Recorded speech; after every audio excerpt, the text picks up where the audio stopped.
అంటే ముందు మీద ఇంకా ఎక్కువ టైం ఉండగలిసాను. నేను తాబేళ్ళలాగా నిలిచింటే 3 సార్లు ఊపిరి తీసుకున్నాను. అంటే ఏంటి 300 సంవత్సరాలు 200 సంవత్సరాలు బతికేద్దామనే? అది కాదు. నా శ్వాస మీద నా ధ్యాస, అంటే నన్ను నేను కంట్రోల్ చేసుకునే కెపాసిటీ అన్నమాట. అంతే.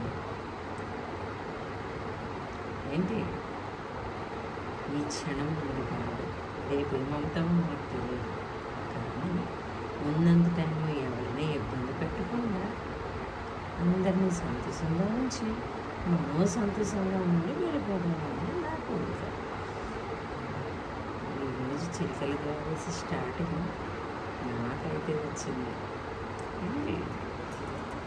మంచి పట్టణం మొదలుపెట్టా. ఈ ప్లేట్లో ఓంకారం ఉందా? నేను చూడండి రివర్స్లో ఉండేది. ఇప్పుడు తిన్నా చేశాను.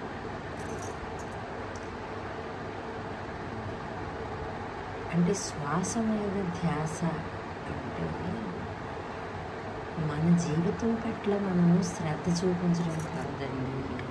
ఎలా సుఖంగా ఉంటాము, ఎలా దీనిగా ఉంటాము అని మన శ్వాస మీద శ్రద్ధ చూపించాలి. నువ్వు శ్వాస మీద శ్రద్ధ ఎప్పుడైతే చూపిస్తావో ప్రతి ఒక్కటి శ్రద్ధగా అవుతుంది.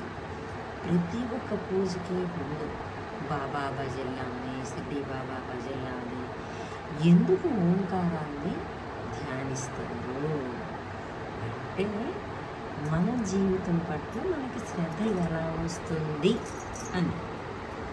తప్పులుంటే మన్నించండి, ఏం పెడితే సిల్లరిస్తుంది.